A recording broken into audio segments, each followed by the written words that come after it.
Сәлем қайырлы күн достар. Бүгін сіздермен дәл осындай керемет торт үйдегі бар заттармен жасайтын боламыз. Видео рецепті жоғалтылмашысына алдымен міндетті түрде каналыма подписация жасап, қоңырауша белгісін басып қойды ұмытпаңыздар.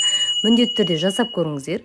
Алдымен осылай айранымызды ыдысымызға құйып, үстінен аздаған пищевая содамызды қосып, жақсылап венчикпен көпіргенше араластырып алатын боламыз. Жақсылап барлығын араластырып алғаннан кейін оның үстінен осылайша шекерімізді салып, оны да жақсылап венчикпен араластырамыз. Және үстінен 2 дана жұмыртқамызды салып, жақсылап барлығын араластырып алатын боламыз. Жұмыртқа, шекер, мынандай неміз, пищевая содамыз, айранымыздың барлық адамменен табылады деп ойлаймын. Дәл осылай сұйық майымызды құйып, оны да жақсылап венчикпен араластырып алатын боламыз.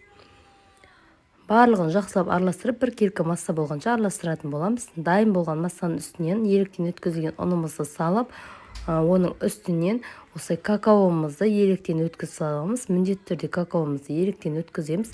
Менде бұл жерде рахаттың какаосы, дәмі өте керемет, әлі шоколадный дәм береді.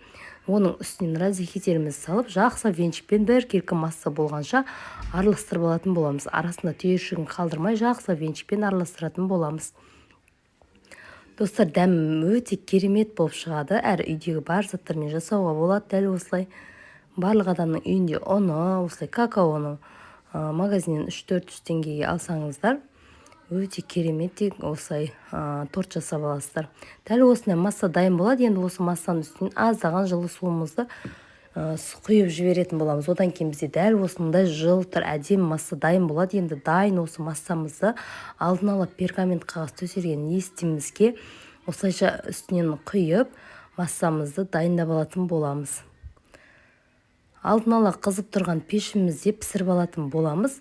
Барлық заттардың грамм массаларын, қанша градуста пісіреміз, қанша уақытта пісіреміз, барлығын осы видеоның төменгі жағында описание бөліміне жазып қалдырамын. Сол жерден қарап жасап көрсеңіздер болады. Осылай 180 градуста 35-40 минут шамасында пісіріп алатын боламыз. Таза піскен осылай зубочисткінің көмегімен көрсеңіздер болады. Енді осы тортымыздың шет жақтарын барлығын тегістеп алып алатын боламыз.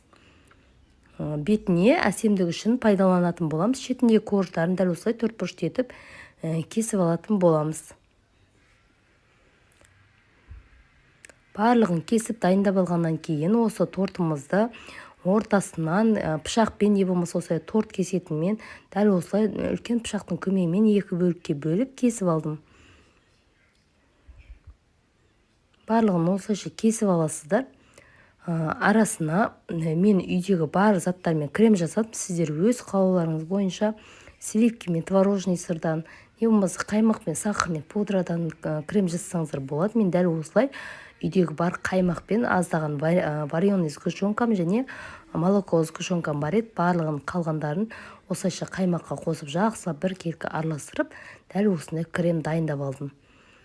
Енді дәл осы кремімізді сіздер де осылай жасасаңыздар болады. Осы кремімізді алып тортымыздың арасына жағатын боламыз. Тортымыздың арасына осы кремімізді жағып, екінші бөлігін, аздаған бөлігін алып қаламыз. Дәл осылай кремнің барлық жеріне бірдей етіп, тортымызға қоржға жағып алатын боламыз. Барлығын осылай жасаймыз. Мен артық заттарды аз қалды деп былай тастамаймын. Үйдегі бар заттардан әйтеуір бір заттар жасап, осылай балаларға жегіземін. Әрі өте дәмді, міндетті түрде жасап көріңіздер.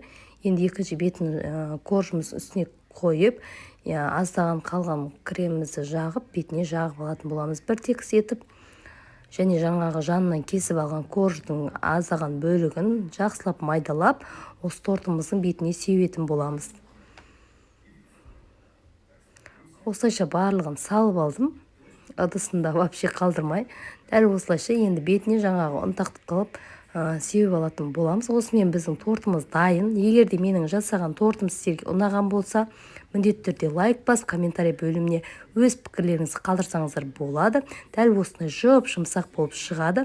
Енді рецепт ұнаған болса, жоғалтылмас үшін міндетті түрде каналыма тіркеліп, қоңырауша белгісін басып қойды ұмытпаңыздар. Сіздермен бірге болған Алмагүл. Назарларыңызға рахмет. Міндетті түрде жасап көріңіздер. Дәмі өте керемет болып шығады.